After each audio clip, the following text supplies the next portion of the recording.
نحمده ونصلي على رسوله الكريم اما بعد فاعوذ بالله من الشيطان الرجيم بسم الله الرحمن الرحيم رب اشرح لي صدري ويسر لي امري واحلل عقدة من لساني يفقهوا قولي۔ بچوں کو آیت الکرسی جو ہے یہ قرآن پاک کی سب سے عظیم آیت ہے۔ جو شخص ہر نماز کے بعد آیت الکرسی پڑھ لے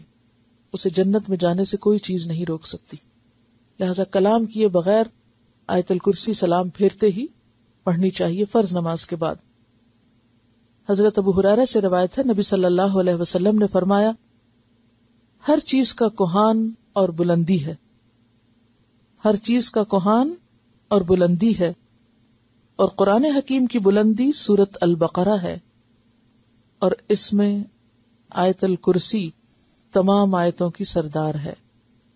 اس آیت کا پڑھنا انسان کو رات بھر شیطان کی شر سے محفوظ رکھتا ہے، کیونکہ شیطان نے ابو ہریرہ رضی اللہ تعالی عنہ کو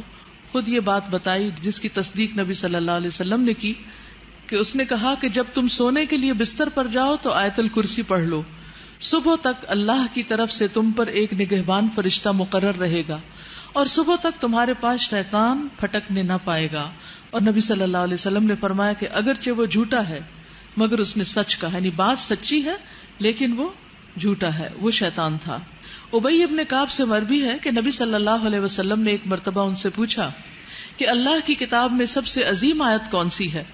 تو انہوں نے کہا اللہ اور اس کے رسول ہی بہتر جانتے ہیں۔ نبی صلی اللہ علیہ وسلم نے یہ سوال کئی بار دہرایا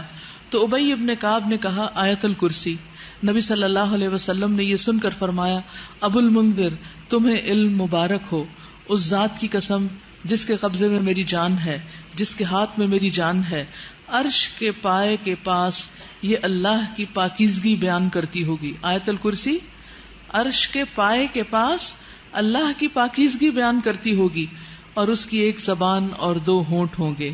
یعنی اللہ سبحانہ وتعالی جس چیز کو چاہے جیسی صورت عطا فرما دے۔ اللہ لا الہ الا هو الحی القیوم لا تأخذه سنة ولا نوم له ما في السماوات وما في الأرض من ذا الذي يشفع عنده إلا بإذنه يعلم ما بين أيديهم وما خلفهم ولا يحيطون بشيء من علمه إلا بما شاء وسع كرسيه السماوات والأرض ولا يؤوده حفظهما وهو العلی العظیم۔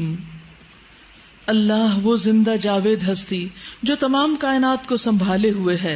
اس کے سوا کوئی الہ نہیں، وہ زندہ ہے، قائم رکھنے والا ہے، لا تأخذه سنة ولا نوم، نہ وہ سوتا ہے نہ اسے اونگ لگتی ہے، زمین اور آسمان میں جو کچھ ہے اسی کا ہے، کون ہے جو اس کی جناب میں اس کی اجازت کے بغیر سفارش کر سکے، جو کچھ بندوں کے سامنے ہے اسے بھی وہ جانتا ہے، اور جو کچھ ان سے اوجھل ہے اس سے بھی وہ واقف ہے، اور اس کی معلومات میں سے کوئی چیز ان کی گرفت ادراک میں نہیں آ سکتی الا یہ کہ کسی چیز کا علم وہ خود ہی ان کو دینا چاہے۔ اس کی کرسی آسمان و زمین پر چھائی ہوئی ہے۔ یہاں بعض لوگوں نے کرسی کا ترجمہ حکومت کیا ہے جو کہ غلط ترجمہ ہے۔ کرسی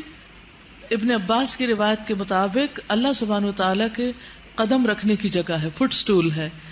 وسع کرسیہ السماوات والارض، اس کی کرسی آسمان و زمین پر چھائی ہوئی ہے، اور ساتوں آسمان اور زمینیں کرسی کے مقابلے میں بس یہ اتنے ہیں جیسے ایک وسیع میدان میں ایک چھوٹا سا رنگ ہو، ایک چھلا ہو،